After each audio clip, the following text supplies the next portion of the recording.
All right, so welcome. My name is Michael Brabant, and I'm the owner and founder of Integral Awakening, integralawakening.com. And today I'll be offering this webinar that I'm calling Maintaining Boundaries Through Intense Emotions, People, and Situations. And it's going to be interactive in the sense of if you're on live, you can chat any questions that you have in real time, and I'll be attuning to the chat box as the presentation goes forward, and eventually have time to do more explicit Q&A after the content's done. And the questions are really great because they help to spark new ideas and all sorts of things. So before I get into any specific content or application, I want to create a little bit of a frame and a context. Just by the title of the webinar, it can seem like, oh, this is a regular relationship webinar about having boundaries and navigating all of that and the intensity of being human and emotions, which is a big topic in and of itself. And at the same time, this isn't a regular relationship webinar. Although there are practical things that I will be sharing, it's in a much greater context. And I want to spend a little bit of time in that context because I think it's very important. So there's this idea in some spiritual traditions about a topic or it's hard to even call it anything, but non-duality. And other ways, even though it's not exactly the same, it's called oneness. So it's our deep interconnectedness with everybody. And some people would like to think that we're all one, and so that's all there is this oneness. And while that's true, it's also partial, because within this oneness, we are separate, and we do have relationships with other people and have to create boundaries amidst this interconnectedness. And that paradox is really important to hold because, as you'll see later, it's not always boundaries like this, like I'm in a box. It's boundaries where I can be fluid with everything that's coming my way and not get stuck in it and get overwhelmed by it. So if you just think about creating boundaries, it's a limited perspective, and it's really important to understand both at the same time, that you need boundaries and you're deeply connected. So we're going to learn in this webinar how to create boundaries energetically, physically, and emotionally. And at the same time, learn how to, maybe not exactly at the same time in the teaching, but learning how to flow with boundarylessness and the potential when boundaries can be actually let go of really profound healing and intimacy can occur. But we'll start from the ground and work our way up. The first thing that I want to say as a practical thing, but not so much a thing that you can just take and run with, is the notion of practice. And anything, especially as it pertains to intimacy and relationship and living a more awakened life, is not going to come easy, and it's not a quick fix. So all the things that I offer to you are not just to practice today and have an understanding and kind of add to your encyclopedia of information, but rather to engage with, not only by yourself in practicing these ideas and actual physical practices that I'll be teaching, but also like in your life where it most matters, in your relationships, in the intensity of those moments. And that practice is essential, and that practice is not always clear and clean. It's oftentimes messy and intense, and can be really supported by having a community of people around you where you can begin to practice some of these things without having to worry so much about what people think or how you're coming off to them, but really a safe container for you to practice a new way of being, a culture of connection. And so it's really important to keep this in a longer-term trajectory. And a lot of the stuff that I'm going to be talking about is fairly deep, and there's going to be a fair amount of information here, and I really want to invite you to watch this several times. And there's many layers that I'll be offering today in terms of practices, and just like we talked about in the beginning, multiple contexts in which we define maintaining boundaries. So it's important to say, and I'll just pause really quickly, if you just joined or you joined from the beginning, please type what you want to learn, aside from what's in the title, in the chat box to your right, and any questions that you have just in general about this topic or anything that I just said.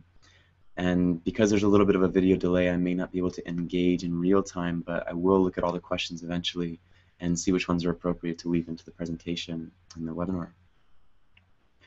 All right. So the first, besides practice and besides this being a long-term project that is never-ending, but in my experience gets continually more beautiful, is the importance of calm.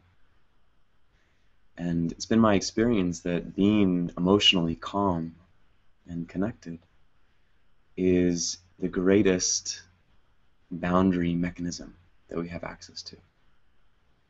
And so before we go even deeper talking about calm and its applications, I want to invite you to drop in to your body in this moment. So what that does, just allow your spine to be straight and allow your shoulders to be relaxed. We'll be moving and breathing today with some interesting techniques. And so just as a gentle one to start, breathe in and lift your arms up. And as you breathe out, draw your hands down towards the earth like you're spiraling them into the earth. And next time you do this, exhale with your breath, ooh. So instead of ooh, it's inhale up, exhale, really ground like you're spiraling into the center of the earth. One more time, inhale up,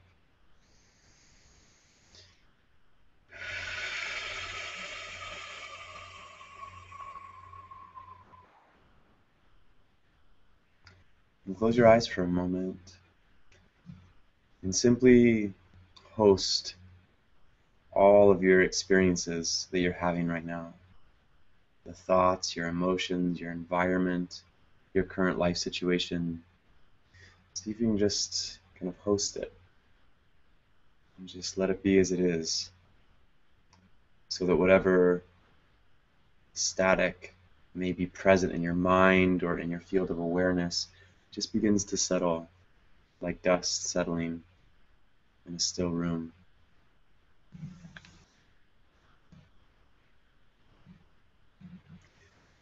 So now that we're hopefully a little bit more calm,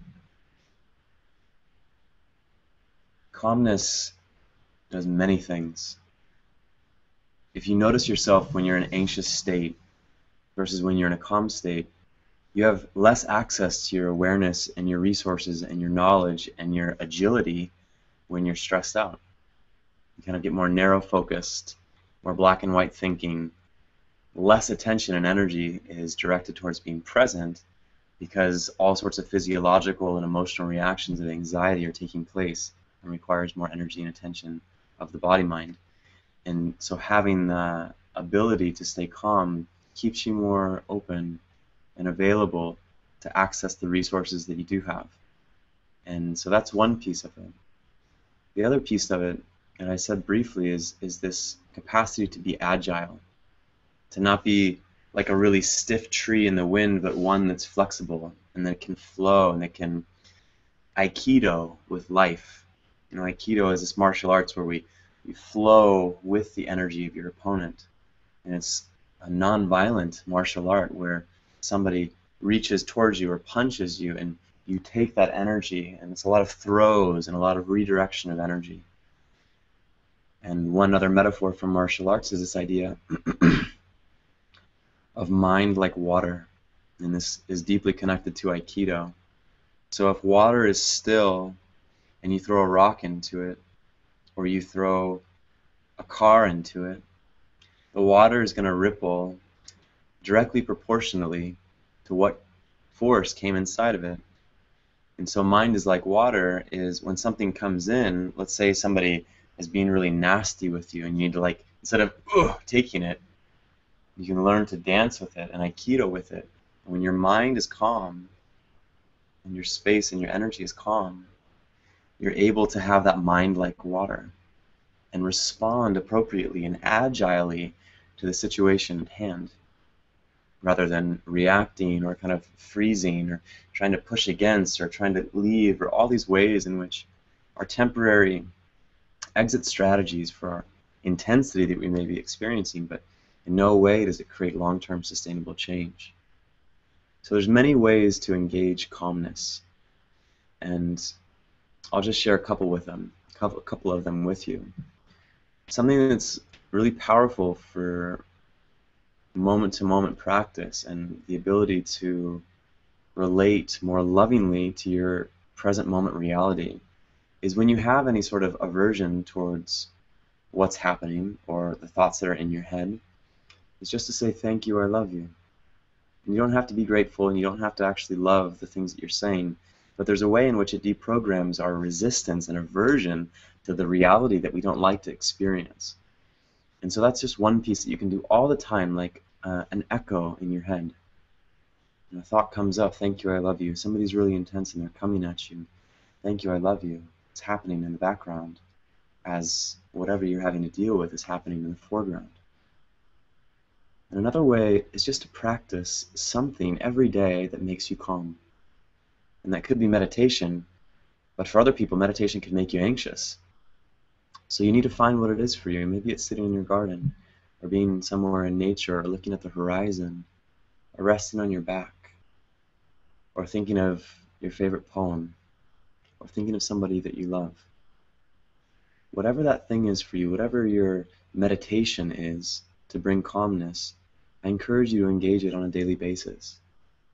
And sometimes it's nice if it is something that you're able to do at the same time, but not always is that possible. So whenever you have a moment, see if you can find a 30 second to 1 minute practice that helps you bring calmness. So just looking to questions now. The screen is frozen. Maybe you can refresh, I'm not sure. Everything looks good on my end. You can also go up to the chat and click on the YouTube. Hopefully that'll be more clear than whatever the Google Hangout is doing. Okay. So something to practice here with calmness. When I said earlier in the meditation about hosting, how do we host our experience? Usually it requires calmness. And hosting agendalessly, not hosting because, oh God, you're here, so I have to deal with you, but like, wow, here you are. This is what's happening. Maybe highly uncomfortable, and it may be highly something that I don't want to experience. And at the same time, it's really important to be able to just rest and hold what's happening unconditionally, as much as you can. And again, this takes practice. So I'm going to show you a movement that can help with this. So it's an in-breath, and the shape of it is an ah. But instead of saying ah, or as you would be as you're breathing in, you just breathe over the sound of ah. So in the in-breath, it sounds like this.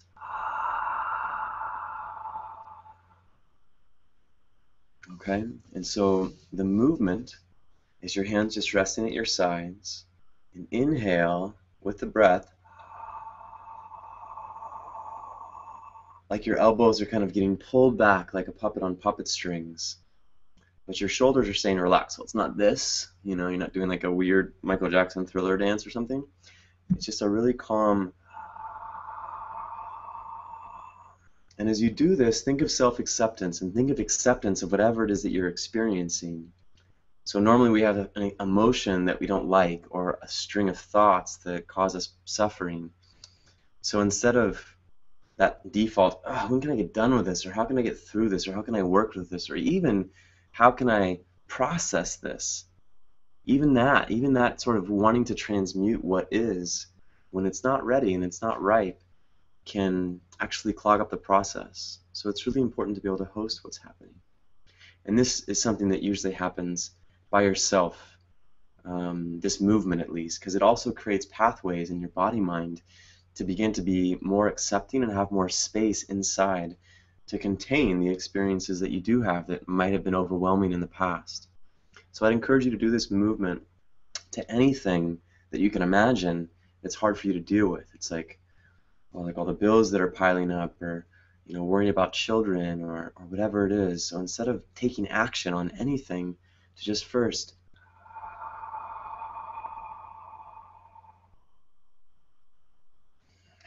create more space, create more room for you to experience what you're experiencing with a container of awareness around it. So what I want you to do right now for a few breaths is to bring forward something that's hard for you to host right now in your life. And maybe it's around a specific relationship or situation, but really find what is that thing, nothing like that's really, really hard, but something that you do have trouble with. where it comes up and you're like, oh God, that. And just bring it into your awareness. If it's a person or if it's a situation, imagine it's kind of like a little model of it right in front of you. And if it's a little bit too intense, just put that model a little further away. And then hold it in your awareness, eyes open or closed. Inhale, ah.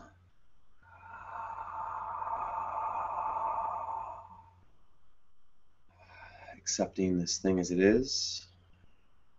Again, inhale.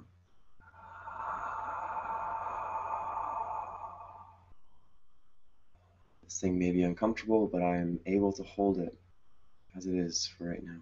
And last one.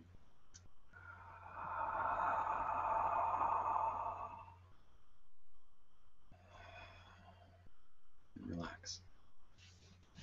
And for those of you who are online right now, I'd love for you to just type in an experience of, a word or a sentence of what that was like for you as we're moving forward. And again, I'm asking you that, and you'll receive it 30 seconds later. So I'll swing back around and address that after the next section. Okay. So part of this interconnectedness and this messiness of multiplicity and multiple people and relationships and love and longing and protection and worry, certain attachments get created between people. And I'm not talking about attachments like attachment theory.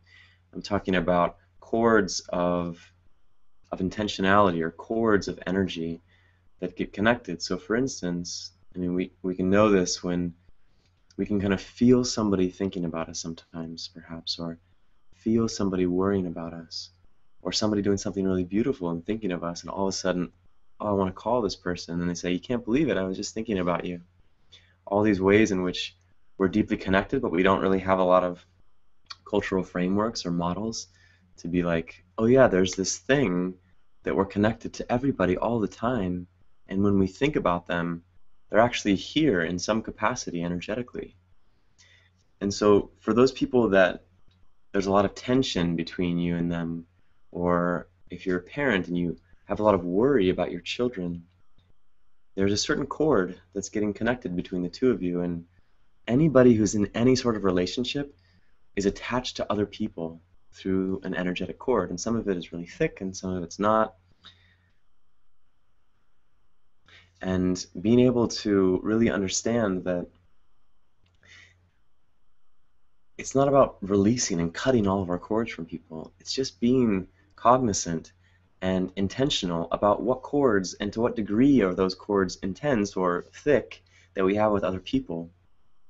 And so a practice that I feel is essential with maintaining boundaries and understanding you and your sovereign nature and your energy and somebody else's, so you can navigate those relationships when it gets a little bit intense, or a lot of bit intense, is to just say a little, you can call it a prayer, you can call it an intention, at the end of your day and at the beginning of your day.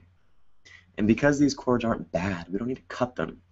So while some people advocate, cutting the cords, as we take into context the interconnectedness of all of us, and kind of like the impossibility to ever cut a cord forever, I invite you to dissolve the cords that you're experiencing with other people. And what that could look like is very simply, in the beginning, at the end of your day, oftentimes, lots of relationships and all sorts of stuff that's going on, dynamics and conversations. You can just say, I dissolve all of my connections to other people, or dissolve all of my cords to other people that don't serve me at this time. And I allow my energy to stay with me and the other people's energy to go back to them. And you may be the one who's more connected to somebody, or you may be the one where somebody's more connected to you.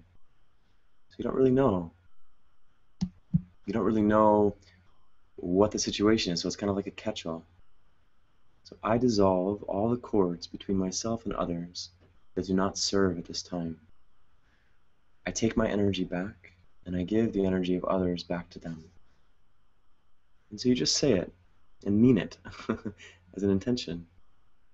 And it really begins to help you see more and more where you have those attachments that drain you, that keep you from having that agility to walk with earth, walk on earth and in earth, in life, with more fluidity and more power and more groundedness in your own being.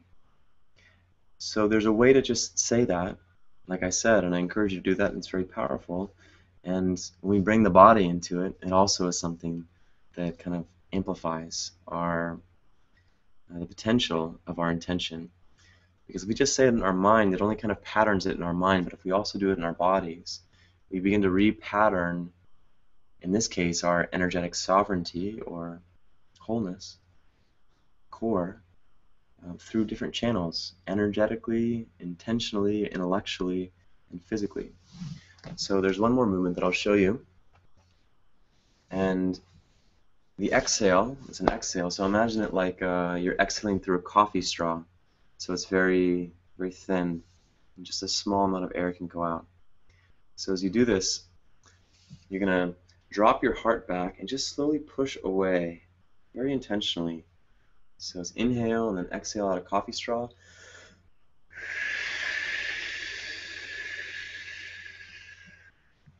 And if you notice, I want to make sure the microphone still picks up. My spine is really back here. Yeah? So I'm really...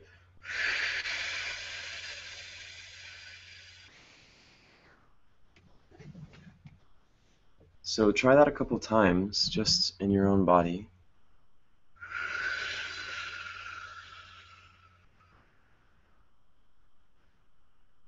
Leaning back and really be intentional. What are you pushing away? Just be very mindful, not like kind of but really releasing.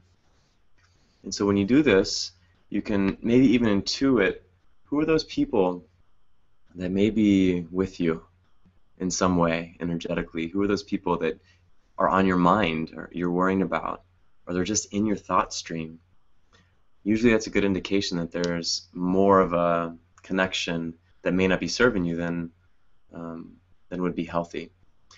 So what you can do in this exercise to kind of deepen it and bring it to an embodiment is to say, I dissolve all cords that don't serve me between me and other people.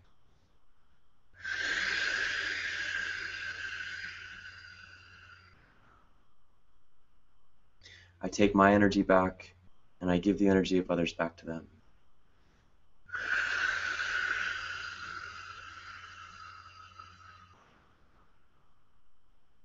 And you may have somebody that actually pops up into your mind. And the thing is that it doesn't have to be somebody you have a problem with. Because often it's the people that we love the most, that we have more attachment to the outcome of their life decisions and actions. And so don't think of it as like I'm getting away, I'm disconnecting from you. I'm just finding a healthy medium, a healthy connection with you and a healthy connection with myself.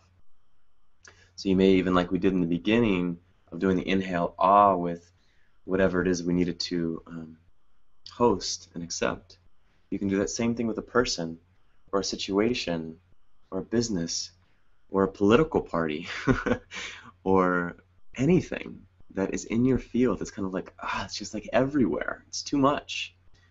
And just release it. And you'll get better at this over time.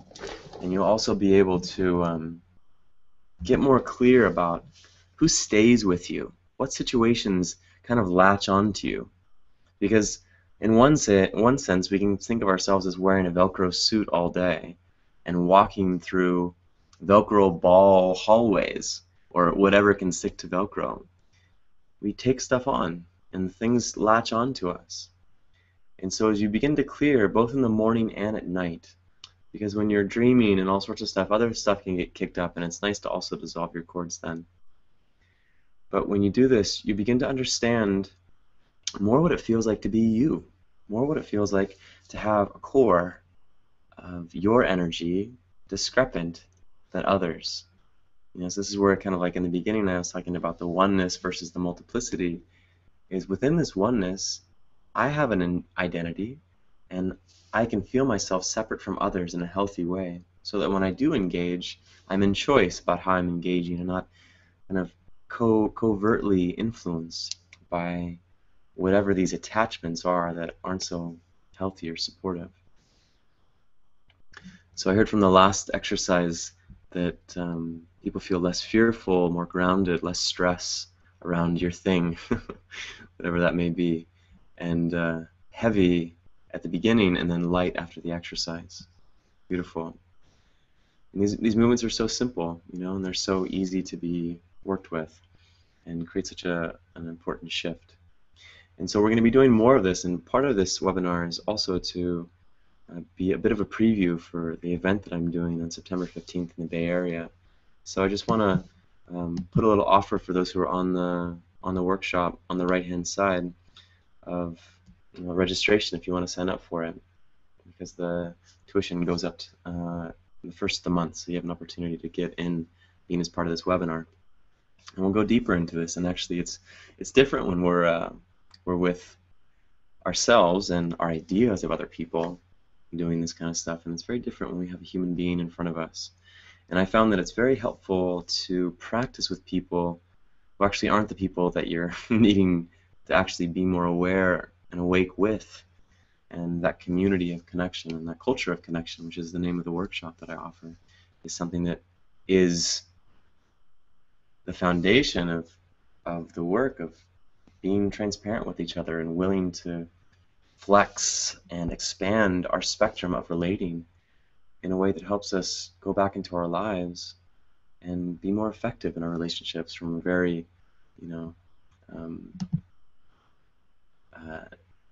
not from a very, like, we have to do it right sort of a way, but just effective in the sense of, like, you can communicate your needs and you can create the intimacy with the loved ones that you want to be more intimate with, or be able to at least navigate intense situations with other people in a way that keeps you safer and more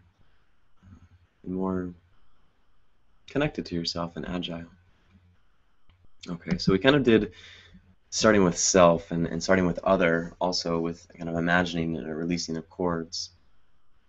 And I want to now share a few diagrams with you, and to talk about how I see partially this whole taking on other people's stuff and all sorts of things happens. So let me share my screen here.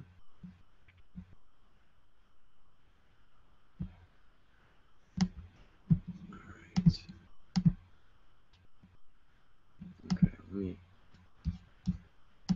all right, multitasking.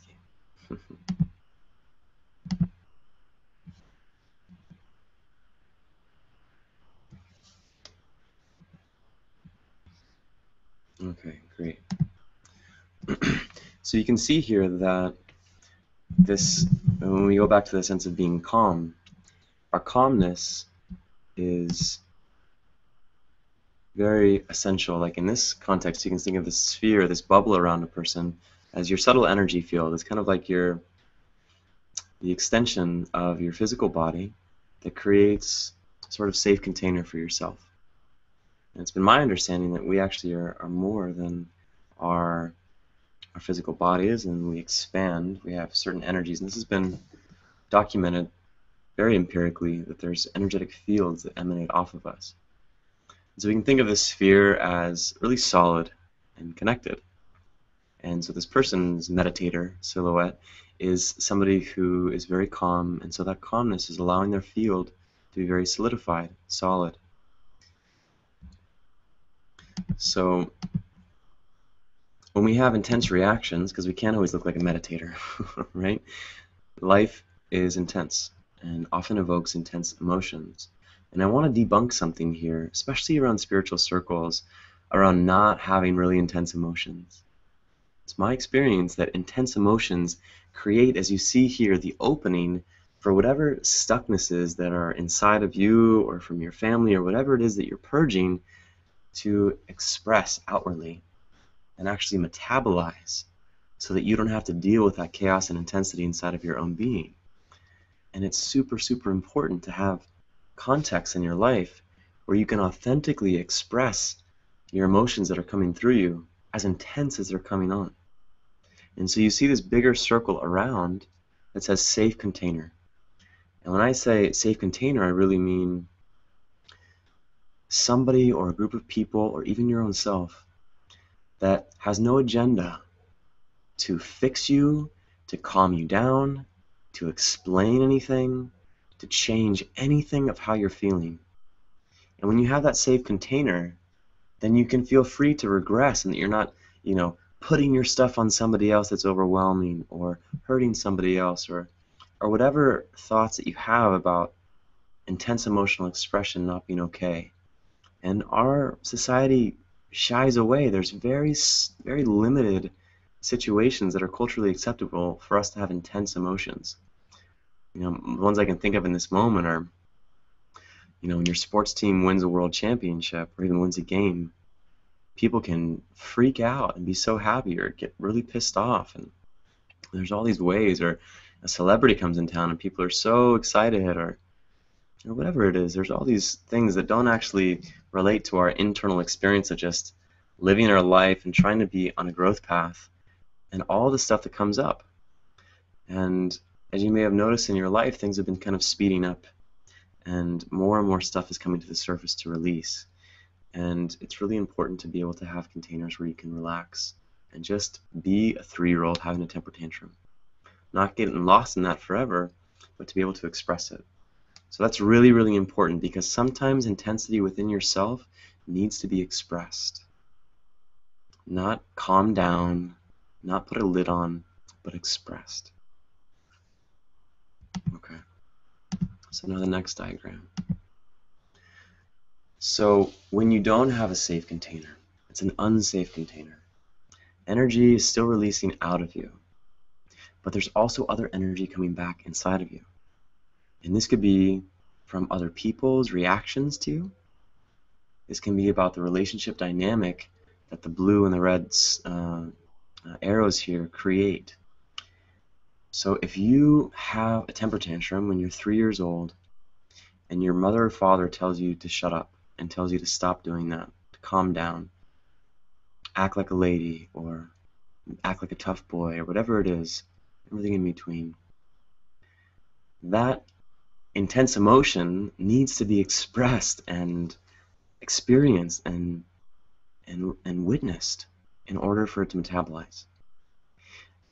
And so the things that are unmetabolized from our childhood and beyond comes up through our intense emotional reactions as an adult. But in this situation, if the other person who's with you is not able to contain your emotions and actually wants to change you, shut you down, get stronger on top of you to shut you down, try to fix you, whatever it is, a dynamic that's similar to the dynamic that created the rupture in the first place gets created or gets perpetuated. And so in that way, this emotion to have this expression comes forward as an opportunity for you to heal. But your environment then tells you that it's not safe to do it, and you continue the cycle. So it's very important to be able to educate the people around you who can't create a safe container that's agendaless and just open. Some people call this holding space, where if you don't have anything to say, and there isn't nothing really to say, just simply giving loving attention to the situation of the person at hand is the greatest gift you can actually give, and is the most healing thing that can be done. So keep in mind if there's people, especially your close romantic relationships, that aren't able to contain you in this way. And either help them help you, or find containers, groups, workshops, other communities where you can have this sort of container. And I found this container to be very rare and very important for us to be able to work through some of our deepest things. So again, if you've just joined, there is a container like this, and it's something that I continue to create here in the Bay Area, as well as other people all over the world. But I just want to give you an opportunity to sign up for the workshop I'm hosting on September 15th in the Bay Area, before we practice things like this. Not like we induce intense emotions, but sometimes they definitely come up. And so it's important to be able to know that that connection is available for you, and that you're able to have a safe container and a safe space to deal with what's coming up for you. Okay. So again, if you have any questions, nobody said anything in the chat box here. So if you have any questions or comments about what I just said or what I've said before or what you want to see in the webinar that I haven't yet talked about, please enter it here in the chat box, and I'll take a look at it after we go in this next situation here, this next topic. Okay, so we've gone over the importance of practice and the importance of being calm and dissolving cords between yourself and other people that don't serve you, and a little bit understanding about how this sort of energetic boundary crossing happens when it comes to intense emotions, intense situations. So now I want to talk a little bit more about what I mentioned in the beginning around being able to flow with the intensity of life. And because sometimes we need to be really clear of like, this is me, this is you, back off. And we will talk about that a little bit after this. But there's a way in which this kind of like create my bubble. You know, you may create like your little energy bubble or your white egg or, you know, whatever it is that you have to keep yourself kind of contained. And while that's really important, I found that sometimes when I'm trying to be like boundaries, boundaries, boundaries, I have all this intensity. I'm kind of being a character here. It's kind of a caricature. But I found that when I did that, there was fear involved in that process. There was me being intentional and wanting to push the intensity away and kind of, you know, not only here, but like, I'm in my bubble, don't be in my space, don't invade my space. And that what's so subtle is, you know, if we go back to the picture of the meditator, there are emotions that are really intense that create openings in our energetic field. And there's also emotions that we're kind of numb to, that may be so habitual to our life that we don't know what it's like not to have them. So there may be a low-grade anxiety or a low-grade fear or a low-grade anger that we've just seen as our sense of self, and so we can't actually identify it as separate or as other inside of ourselves. It's like, instead of like, I'm angry, it's like, no, this is the way that I am. I'm feeling great. You know, what's your problem? You know? So it's really important to begin to see and be humble to the fact that we don't always know, we don't know what we don't know, but we don't always know what emotions are underneath that are kind of having difficulty having that, you know, nice sphere container around us. So in that sense, and the things that I'm talking about are much more subtle. It's not just like, if I'm like, put my bubble, it's so intense, there's an obvious anxiety or fear there. But it's really up to you, and I think as you practice more and more calm, the layers of information that have been kind of numbed to you or are at a lower volume than the rest of the static going on in your mind are then able to be seen, and you're able to kind of navigate this more specifically and more thoroughly, and be able to then understand, like, whoa, here's this subtle fear that I never knew I carried, and begin to host that and say, thank you, I love you. You know, into your, here's this fear, here's this anxiety, it's okay, thank you, I love you. You're hosting it. And then when you host it, things can begin to shift. And so I'll tell you a little bit of a story about my transition between bubble to flow, and honoring and acknowledging and embodying oneness in my separateness. So I was in New York City for about 3 weeks a month ago, and when I first got there, I am not a city guy. I always grew up in the suburbs by the beach. I live in the hills here in Oakland, so I like space, I like nature, I like stillness. New York City, I don't know if you've ever been there, but not so still, and can be very, very intense. Very intense people, very intense energy, and somebody like me is very sensitive to energy and sensitive and very empathic. It's a lot to take on.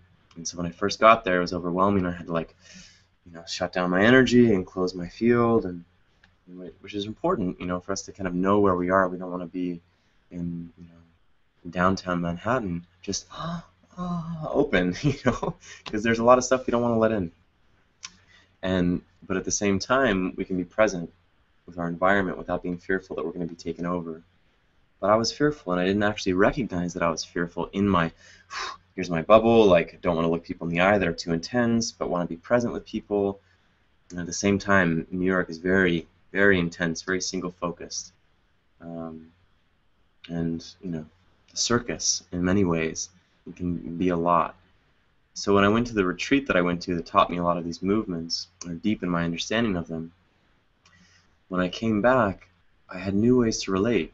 So as opposed to, New York City to me is like an energetic tidal wave.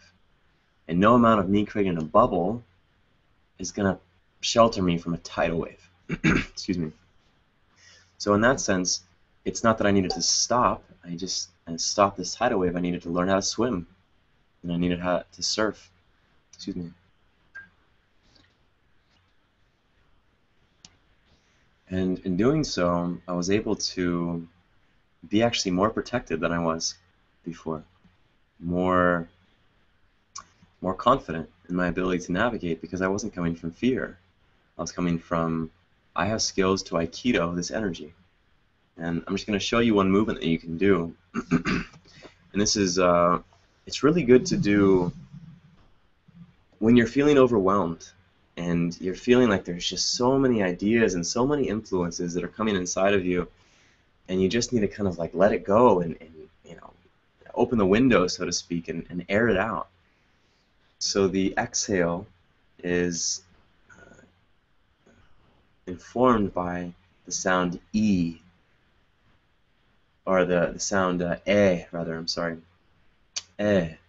And so on an exhale, it's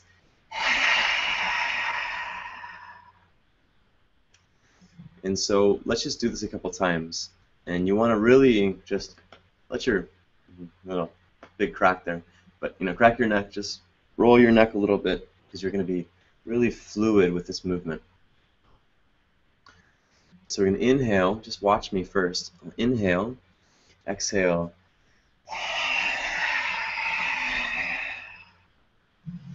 I'll scoot back a little bit. So my hands are kind of flowing, like I'm an underwater acrobatic dancer or something.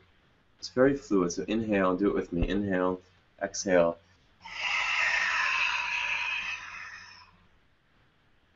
Inhale.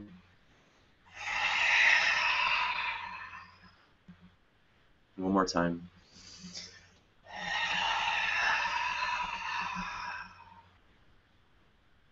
Just notice what you're experiencing. And then allow yourself to think of a situation that's a little bit busy in your life. A lot of factors, a lot of multitasking, maybe even feel overwhelmed. And before, it's kind of like when you're driving down the road in rain, and it's pouring down. Like it's kind of scary, and it's almost impossible to see if you don't have your windshield wipers. So while it's difficult to navigate rainy weather when you're driving, especially really intense rain, it's helpful when you have the clearing of the screen. So it's like, this is intense, but I can see, and I'm going to be timid and mindful of my surroundings. And I'm not going to be like, oh my God, it's raining, what do I do? So sometimes prior to just being able to get calm, or even to be able to host anything, we need to just let things kind of, have our own internal windshield wipers to clear our screen, so they have more clarity to then act with whatever we need to act with. So evoke this situation in your life, this whatever's busy or maybe overwhelming. Just imagine it here in front of you. And just do 2 times.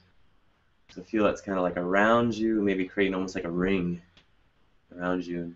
Inhale, exhale, eh.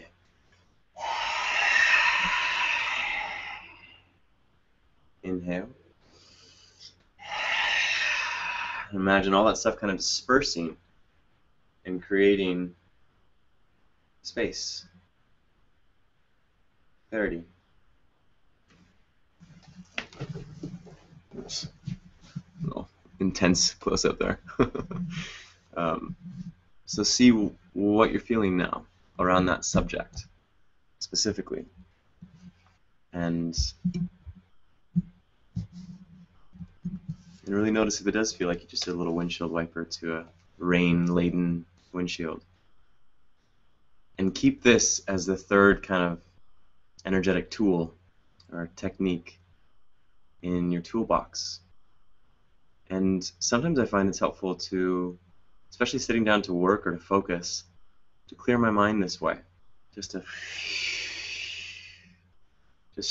create a little bit of a whoosh, so to speak, to create clarity, to then be able to act from, and to be able to understand how all the pieces of your life fit together. At least, if not, it's hard to understand in general that, with a lot of specificity, but if you have a project or you have a lot of balls to juggle, at least to be like, hey, these things are more manageable because they're not like in my face, they're kind of out here. I have some more space. And you have other tools now with the exhale through the coffee straw. If things feel a little bit like specifically too intense and staticky in your field, that you can create that. And so I want to be able to also honor that situations can be very intense and people can be very intense. So you may not be able to go or you could, but get really weird looks or piss somebody off perhaps. So in your mind you have that marker. So the more you practice this, the more you can just invoke it in your being. So if somebody's really intense with you, or you're in a really intense environment, just exhale under your breath. And by doing so, you're able to then create a little bit more fertile ground for Aikido, for flowing with what's happening, and not thinking that you can push it completely out, but that you can dance with the intensity and feel competent enough to be able to do that. So I have one more teaching point really quickly, and so I really want you to ask any questions here in the chat that you may have of anything that we talked about thus far. So I can address that at the end. And even if it's like, hey, I like this, or I'm going to implement that, let me know. Okay, so the last one, feeling clear and happy. Cool. Thanks, Amy. All right, so the next one, sometimes we need to be very firm in our boundaries. And if somebody's very, very intense in your experience and it's overwhelming and you're just dissociating and you're going away, you're not here, it's really important to be able to protect yourself and to draw those boundaries. And so you may notice, I don't have time to do this, well, let's do it. It'll just take a few seconds. I want you to just clear whatever you're thinking by just focusing on your breath and focusing on your body. And I want you to just say, I am, and then state your name. So for me, I am Michael. And then just notice what you feel in your heart, in your belly, in your sacrum. Just notice. What does a yes feel like? What does truth feel like?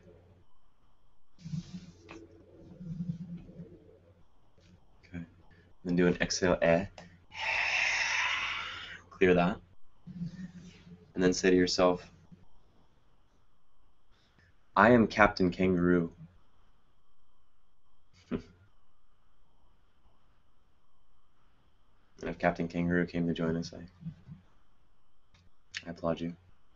I am Captain Kangaroo. And just notice. What does a no feel like? What does a contraction feel like? For me, my yes is it's kind of like my in-breath gets a little bit more potentialized. My heart opens, my sacrum kind of tilts forward, my pelvis tilts forward, and I kind of, it's a yes. And the no is kind of like pelvis tilting back, and I'm kind of tucking down. So you need to find what yes and no feels like to you. But in intense situations, normally we know what a yes is. What is, I can handle this right now. I can talk with you. Yes, we can be in this. And what's a no? Of like, no, I'm overwhelmed. I'm dissociating. I can't. And sometimes we can't know, like, I'm dissociating. It's just kind of like a no. But we may be conditioned to always say yes to the other. So I'm always available despite if I can't handle you right now. Despite at my own detriment, yes, I'll be with you. And that's just damaging. It's damaging to yourself and it's damaging to that person because you can't receive them and you can't be with them in that intensity. And so it actually doesn't help anybody to say yes when you mean no. Also doesn't help anybody to say no when you mean yes. Maybe temporary fixes in certain situations, but not in the long term. So when you're with somebody and there's a no, talk to the hand is really helpful. Not like this, with a little head shake or whatever you do. No, just stop. Please stop. Please stop.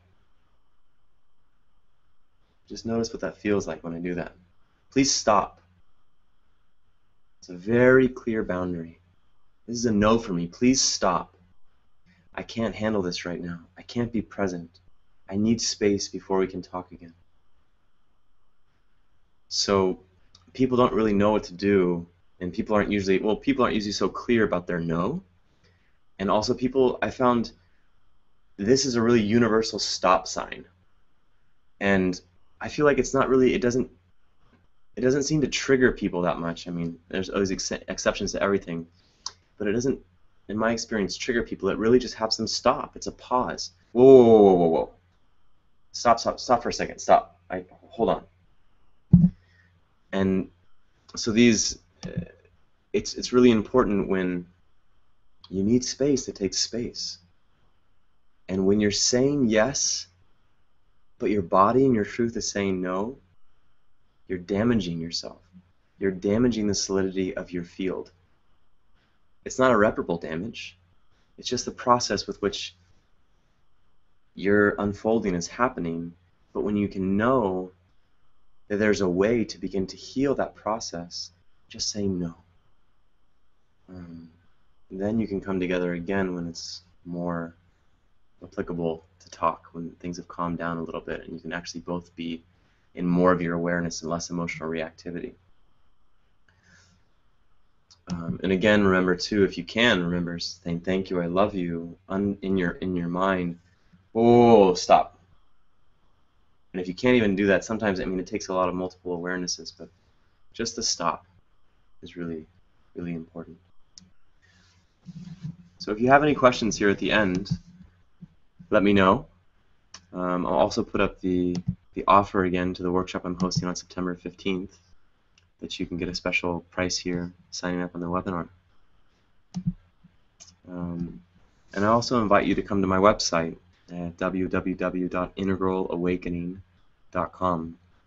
And there you can find events that I'm doing, a lot of free information, including a free ebook that I call 5 Simple Steps, or 5 Steps to Speaking Your Truth, Being Heard, and Experiencing Authentic Relationships. And that ebook can really help to fill in more practical examples of ways that you can work with the stuff that we talked about today. So it doesn't look like there's any questions. So thank you so much for spending some time with me here, and I hope that what I've offered was helpful. And again, if there's if you want to learn more about this and the culture of connection that I'm wanting to help steward into the world and receive lots of free information, please go to integralawakening.com. So again, thank you so much and have a beautiful day.